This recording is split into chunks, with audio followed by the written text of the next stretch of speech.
آقا فرماتے ہیں صلی اللہ تعالی علیہ وسلم اصحابی کالنجوم فبأیہم اقتدیتم اہتدیتم.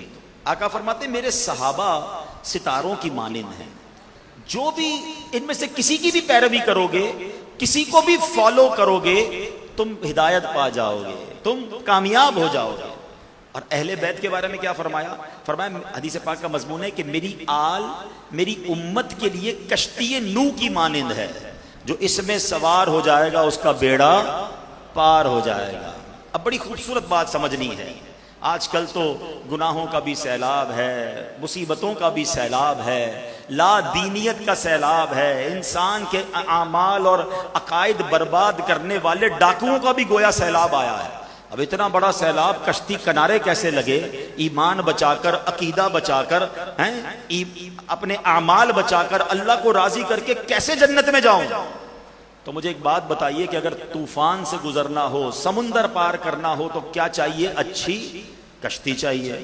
اچھا کشتی تو مل جائے گی مگر راستہ بھی تو پتا ہونا چاہیے نا. تو جب سمندر میں جاتے ہیں نا تو راستہ بتاتے ہیں ستارے. اب دیکھو حدیث میں کیا خوبصورت اشارہ ہے. اور سبحان اللہ، قربان جائیے بریلی کے تاجدار امام عشق و محبت پر. اعلیٰ حضرت نے تو ان دونوں حدیثوں کو موتیوں کی طرح پرو کر ہمیں سمجھا دیا کہ اے اہل سنت والو تمہیں مبارک ہو، تمہیں صحابہ سے بھی پیار ہے، اہل بیت سے بھی پیار ہے، انشاءاللہ تم سب کا بیڑا پار ہے. اور کیوں نہ پار ہو کہ ہماری کشتی بھی بڑی پیاری ہے. آقا نے کیا فرمایا؟ میری آل امت کے لیے کشتی نوح ہے، ہمیں آل سے بھی پیار ہے. اور صحابہ کیا ہیں؟